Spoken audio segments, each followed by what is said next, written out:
Hello, everyone, and welcome back. It is the Fearless and Fabulous podcast here again. I am your host and creator, Melanie Robinson. I am the current reigning Miss Voluptuous International, and today is a real treat because I have with me my international director, I should say, of the Miss Voluptuous pageants, Natalie Carley, and I'm so excited to have her here, not just because she is the director of the most fabulous pageant system around, but she is also a woman who is a leader, a businesswoman, and she has gone through her trials and tribulations. And I cannot wait for you all to hear about her story and her sage advice. Welcome, Natalie. Thank you so much for having me, Melanie. I'm so excited to be here. Oh, well, thanks so much for being here. I am so thrilled that you could take the time to talk with our audience because I think a woman like you, we need to have more voices of women who have created their own businesses, who have a strong platform, and to give a voice to women who normally do not get much of a good positive spotlight, and that's women who are plus size in pageantry. But I would Right. like for you to, introduce yourself and let us know what makes Natalie Natalie. Oh, wow. Okay. Well, as you can probably tell, I am the other side of the pond in Northern England. I was born and raised in the east of England, in Britain's first city. And I'm a wife, a mother, a dog mum, a human mum. And I am navigating life as a 30-something with chronic illness and, a a wealth of creativity bursting out of me at every turn, neurodivergence, um, and all of the other crazy commitments that come along with being a woman in her 30s. And I have to say, this has been the most exciting and challenging decade for me so far. Um, but it's one that just fills me with excitement every day. So being able to do what I do and create something that celebrates women so emphatically is a dream come true for me. I'm literally living my everyday dream. That's amazing. That's what I want for all women is to feel like they're living their dream, or at least it feels like a dream most of the time. I mean, Right. let's face it, not every day is a dream, but Not we, every day's a dream. but at least if you're doing something that you love Mhm. and it never feels like a job or a chore. Right. Right. And Exactly. yeah, and the thing about you that I really was really excited to, become part of the Ms. Voluptuous Pageants world is that you are such an advocate for all women. You're not Right. someone who's just looking for a particular type of look for Mhm. a woman to hold up to have a certain standard. So, can you tell us a bit about what made you launch Ms. Voluptuous Pageants? What was the impetus for that? Right. So really it came from knowing that there was a gap, there was a space. There was a space for certainly in the UK, which is where it began, very humble beginnings, just started as a national pageant, a place where the kind of plus size modeling world could meet the genuine giving back, the altruism, the volunteerism of authentic pageantry. And it was really a very obvious gap where the two just weren't meeting. Mhm. And we had some kind of plus size specific pageants, pageants loosely, that were very much focused on the modeling side of it, on the stage side of it, on the having fun. But for me, the thing that I had fallen in love with in pageantry was the opportunity to give back and empower myself through community. And it was a bit of a selfish it was a bit of a selfish adventure, I suppose, because for me, giving back and being involved in the community and volunteering was really the thing that made me feel like I mattered, like I was worthy. It was, I don't think it's unreasonable to say it was an ego boost for me because it really reaffirmed to me that something that I was doing mattered to Yeah. somebody. And I think that when you are a certain type of woman who, for whatever reason, doesn't fit society's ideal of what a woman should be, you spend your entire life chasing um, the acceptance and Mm. the, people. applauding you. You spend your entire life chasing that. I don't think that's a unique experience to myself. So it just came down to one day, okay, I love doing this. I can't see myself doing anything else. I know I can't compete in pageants forever and ever, amen. What does this look like for me? And Mm. the reason I couldn't continue competing is because there was those specific things missing for me. And so I created it, and that was in 2016. Miss Voluptuous UK was conceptualized. And by 2018, we were Miss Voluptuous Pageants, and really setting our sights on an international, and that came true in 2021. So that's a little bit of a journey to where we are now. I love how you mentioned how you saw that there was a space that needed to Right. be filled, that it Mhm. needed a particular type of piece that was missing in pageantry, and you saw that need and you decided to develop it. And I Mhm. think that is probably something that a lot of people who aren't, the lay person, when they look at pageants, the main thing they probably think about is Miss America or Miss Universe, those types of Mhm. pageants. And Yeah. they don't really understand that there's a lot that goes on behind the scenes for these women. Like, they are Mhm. in the community, they're doing a lot of things, but they're not showcased doing those things so much. It's Right. all the glitz and the glamour and those types Right. of things. Mhm. So, what were you envisioning with Ms. Voluptuous to make sure that these women are being celebrated for the work that they're doing in the community? What makes it stand out differently from those other pageants? Right. I mean, when realistically in my mind, I knew that is the system I've created ever going to be as big as Miss Universe or Miss World or any of those other things? Probably not. Um, but that's where I've always wanted to aim for. And it's like you say, it's only the glitz and the glam that's really being shown. But historically, when you look at the winners of Miss Universe on paper, they're incredibly accomplished. They're law students, they're Mhm. humanitarians, they work with the UN, they're biochemists. They are incredibly accomplished women. And then and yet when you look at the the televised show, it's really only about the swimsuit and the gown, and you get to see a very small Mm. snapshot of who these women actually are and how accomplished they are in terms of how they actually even got to be on the stage in the first place, because it's not it's a heavy competition to even be able to get to the Miss Right. Universe stage, right? So for me it was a bit of a how can we recreate that in a way that really reframes what pageantry is supposed to mean at its core? And so for me, the emphasis was always going to be on community, volunteering, and sisterhood.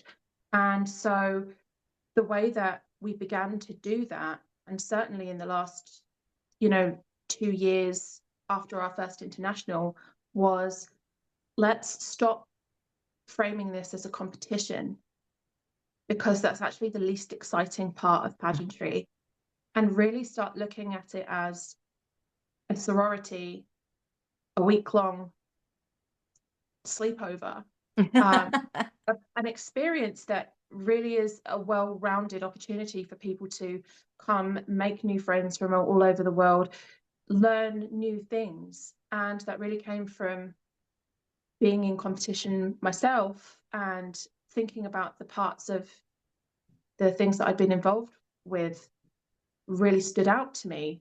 And for me, it was the friendships, it was what I could learn while Yeah. I was there, and how that really helped me grow as a person. And so just taking all of those ingredients and trying to just ensure the focus was always going to be on those vital key ingredients of what I genuinely believe a great pageant should be. And that's something that really drew me to this system too, Natalie. It's when I heard you first, it was such an interesting moment. It was like the universe spoke to me in a moment, because I had just done an international pageant, and I knew I couldn't go back to that same system. It wasn't going to work for me. And Mhm. when I was literally Googling plus size pageants and looking through, I literally stumbled across an interview you did with Alicia Darby.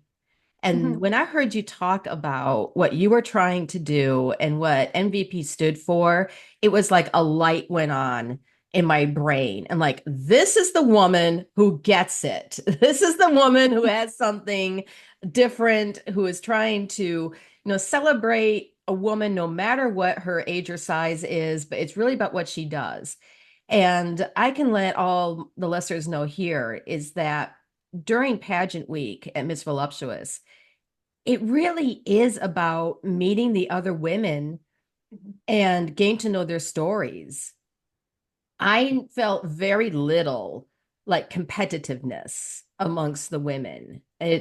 Of course, when, we're getting ready to go on stage, everyone's got their game faces on, they're ready to go. But I never felt this kind of backbitey, super competitive feel, which is Mhm. so refreshing. And Yeah. when we were recognized for our service awards during optionals, that's something that I felt so proud of to see my sister queens, the amount of time and commitment they had to their communities. And I thought, this is it. This is what it's really all about. And I wanted to ask you in particular, in your journey in pageantry, what was something that you felt could definitely be addressed and fixed from your own experience? Not just the service part, but what was something else you felt that could be enhanced or improved upon? Oh, wow. I mean, in an ideal world, I would take society's idea of what pageantry is and completely dismantle it from the inside, honestly. Um, Mhm. I think for me, it's there's so much emphasis on what contestants look like. Mhm. It's frightening to me that the leading systems in this community, in this industry, if you want to call it that, have this huge responsibility and enormous opportunity to be able to really showcase a different type of role model. And instead, it seems to be about who has the best face card. Mm. And I think just knowing that women are so much more than what we look like really needs to be the first thing that's addressed. And Yeah. that is something that we aspire to do with MVP because it's like, okay, what does a role model look like? Well, you tell me what a role model looks like. You know, it's she doesn't have to look like anything. They don't have to look like anything. They have it's who you are doesn't reflect an aesthetic. And so that was one of the main things. But as well, um, integrity and leadership, vulnerable leadership, um, honest leadership, and really people who are in this community and in this industry to genuinely help, support, empower people and aren't just all about the dollar signs and the pound Mm. signs at the end of the day. Of course, anyone who's doing this is doing this hopefully out of genuine love Right. and we still have to keep the lights on, Yeah. okay? But when you see systems and leadership that start to prioritize the pound signs and the dollar signs over the well-being of the contestants, that's a huge problem for me. Yeah. And I think that we've seen that in the Hmm. biggest pageant system in the world over the last 18 months. It's become very apparent that it's all about the money and not about what pageantry is supposed to be at its heart. And that bothers me. It really bothers me as a as a person who has a responsibility to genuinely uplift and empower people. Right. That's not supposed to be the focus. So it's those two things for me. It's the excessive focus on an aesthetic and excessive focus on just making money. Yeah. And I wanted touch on this with you, Natalie, because I know it's something that I know you have heard some criticism about. What do you do when you get, especially comments on social media about how Miss Voluptuous Pageants is glamorizing obesity? How do you handle that type of criticism? It's ludicrous, right? It's my But favorite. That is my favorite thing that anyone ever throws at us. We're glorifying obesity. For me, there's a couple of sides to this particular nasty coin, and one of them is we're not glorifying anything. We are showcasing women that exist, who are just existing in their bodies. And the average woman in the US is a size 16, 18. I'm not sure if that's the case. The average woman in the UK is a size 16, which is a US 12. We're not glorifying anything. We're literally showing you, look, these women exist. We're not encouraging people to go out there and gain weight to be a part of this program. We also don't talk, we never ever use the D word. We don't talk about diets. We don't talk about weight loss, because you shouldn't have to, again, that takes me back to that aesthetic, you shouldn't have to look a certain way to have anyone else's approval. And you certainly shouldn't have to look any type of way to have your own approval. So when people tell me that I'm glorifying obesity, really their opinions of me are none of my business. At the end of the day, yeah, they don't go to sleep next to me at night. I go to sleep next to me. My husband goes to sleep next to me. And really the most important thing for me is, do I like me? Yes, I do. Cool, your like is extra. Do I approve of me? Yes, I do. Your approval is extra. Am I 100% happy in what I'm doing and how I'm doing it? And can I sleep at night knowing that I'm doing that? Sure. I don't need anyone else to do that for me. And so the other side of that is, you and I have had many conversations about imposter syndrome, and those comments can really start to kick that off. And I think one of the things that I read also on social media once when I was representing the UK was, wow, she's really the best the UK has to offer. And I really had to sit with that for a minute, because that hurt my ego. And it's taken a few years for me to realize that imposter syndrome and my ego have been very closely tied together. And really, when you start to dismantle imposter syndrome in general, that's exactly what it is. It's ego. yeah, It's what other people think of you. Oh, what will other people think of you? And so there's an incredible creator that I follow called the Mercurial Millennial here on Instagram. And she said something so profound. She said, there is nothing anyone could ever say to me that my own imposter syndrome hasn't already dog walked me for. yeah. And I think that is the most profound thing. There's nothing that you can say to me that I haven't already felt insecure about myself. Yeah. There's nothing that anyone can say or do that I haven't already put myself through because of imposter syndrome.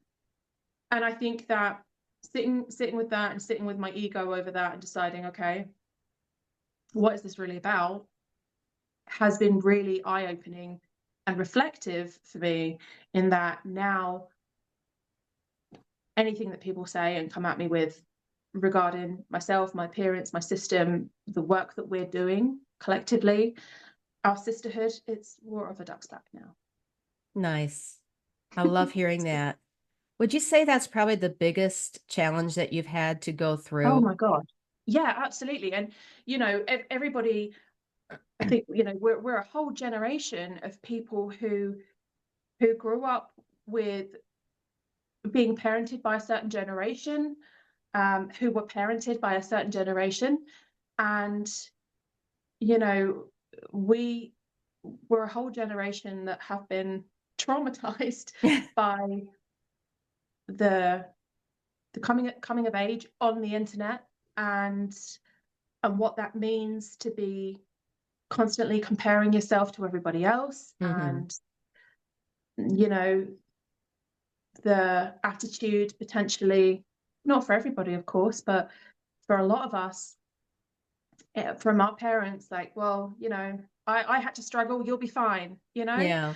And so I think there's a lot of people that are reaching really incredible and tender milestone ages now, who are just full of crippling self-doubt and insecurity. And I think that one of the biggest things for me, and certainly the thing that I tell people when they're coming into pageantry, is you really have to work so hard on yourself. Yeah. Not This isn't about learning to walk in your shoes and getting the right gown and learning to do your makeup just so. This is really about deep, deep reflection on who you are as a person, how your entire life is not going to depend on the outcome of this, Yeah.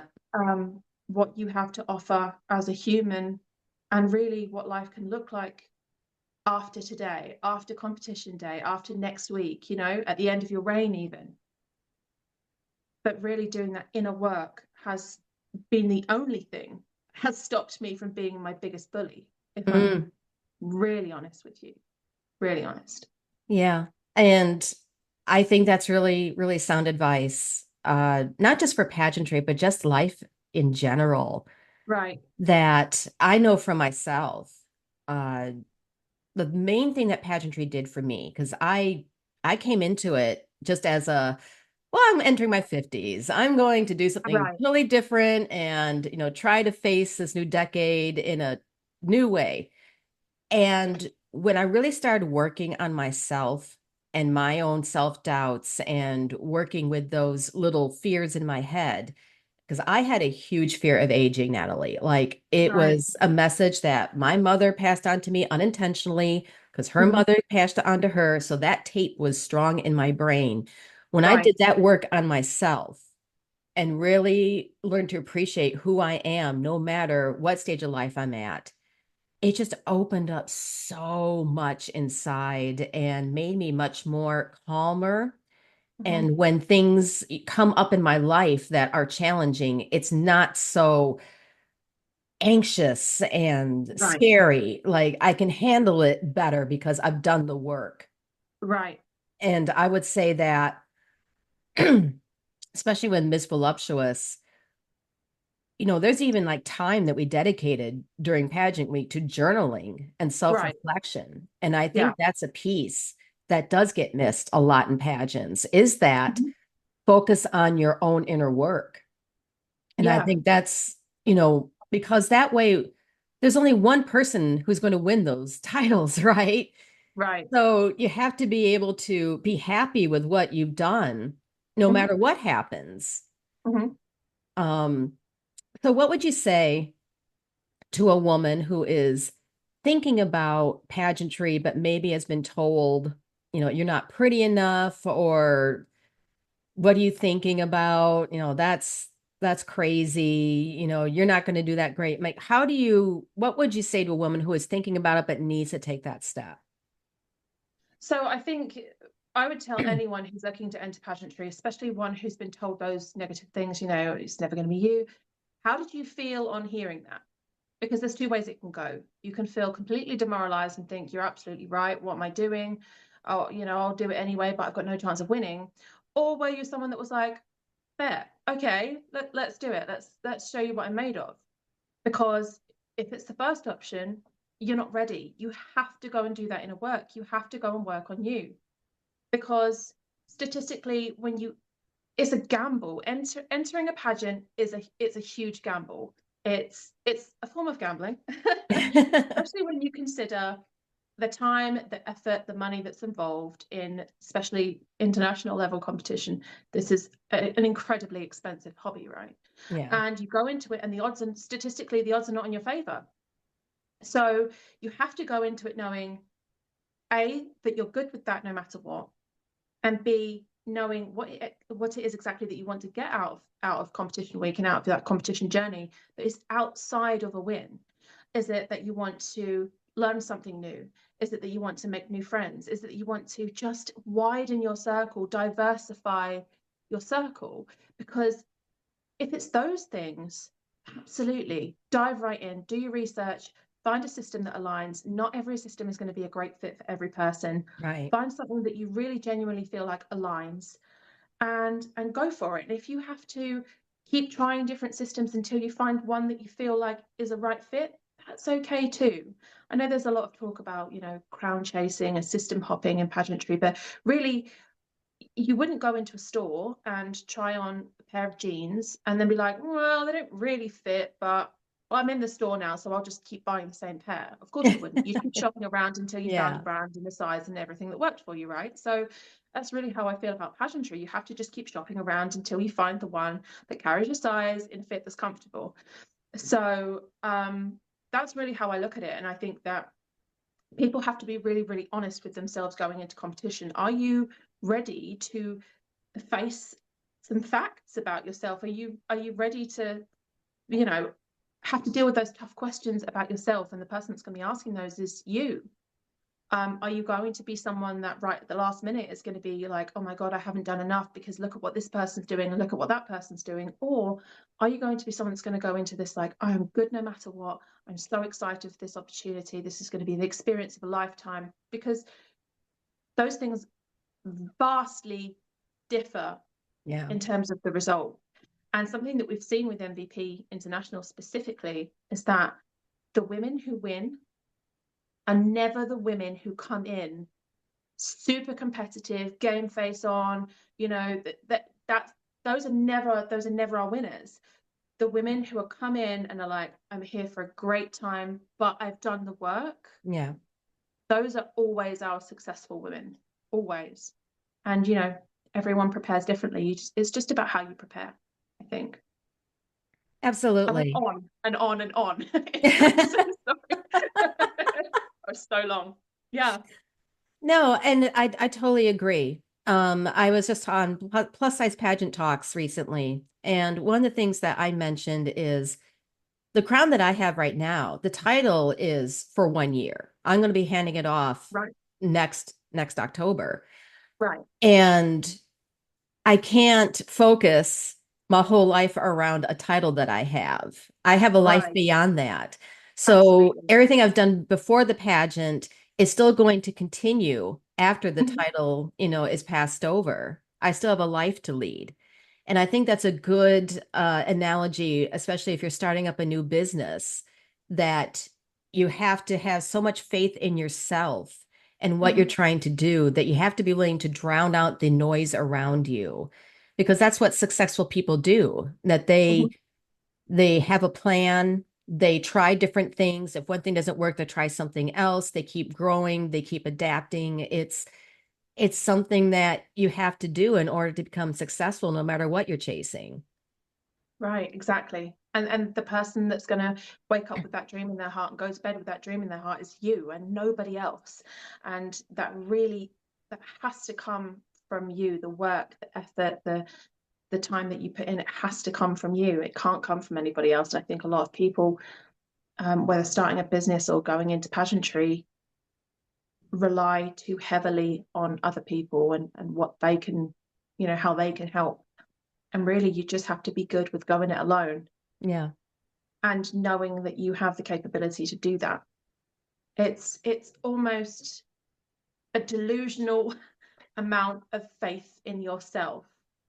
And I think that goes back to where imposter syndrome starts to kick in. You have to check your ego at the door Mm-hmm. immediately. Whether you're entering a pageant or starting a business, there's no room for ego in either of those things. Trust me, I know. And I've learned the lessons along the way. There's no room for ego. You have to check it at the door. And I think that's how you become just very comfortable and very at one with who you are and what you have to offer the world in either scenario. That's on period, girl. That's on period. That's what the kids say, right? I No, have no idea. I was never cool. oh, please. You are much cooler than what you give yourself credit for. Thank you. I appreciate that. I was uncool before being uncool was cool.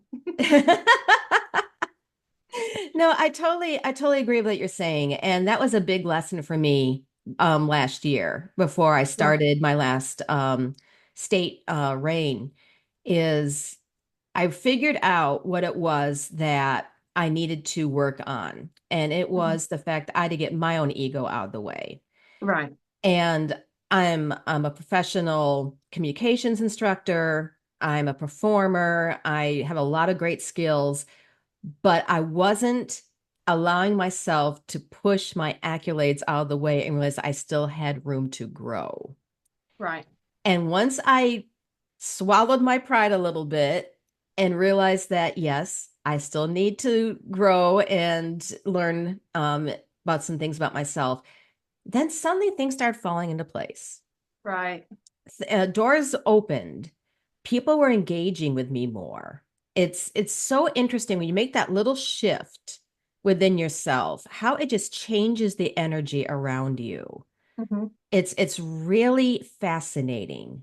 Just doing that bit of work Yeah. can just change your whole world.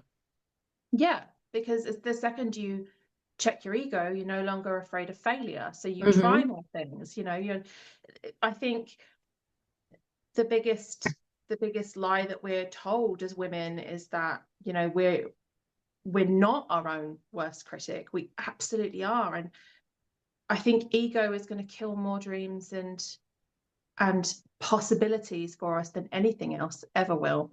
We have to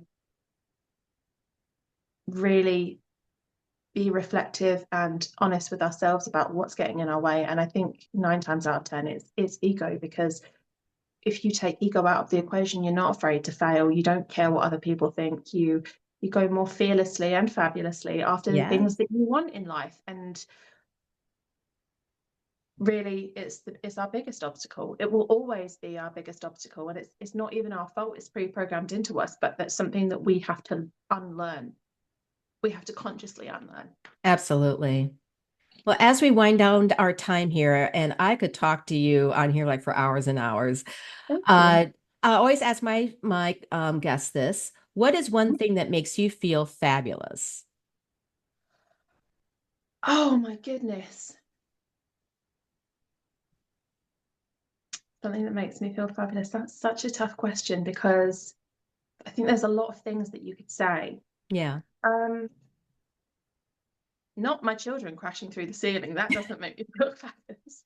Something being at peace makes me feel fabulous. Being at peace truly makes me feel fabulous. And I think that being at peace looks different for different people. But for me, it's being surrounded by a circle of incredible, empowered, capable, inspirational women has really helped me find an inner peace that I didn't think was going to be possible.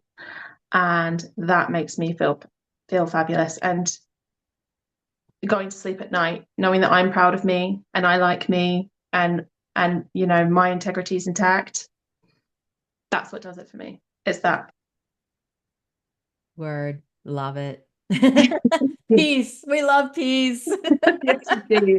Inner peace is priority number one always. Yeah.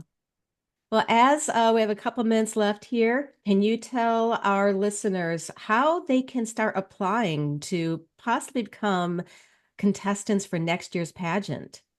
Absolutely. So we've recently announced our dates, October 27th to 31st, 2025. So it's going to be spooky week. Very excited about it. We're going to make magic things happen. And you can start by going to our website, www.missvoluptuouspageants.com/register, and just submit an application. Submitting an application is always free, and you can always just dive right in and see what could happen.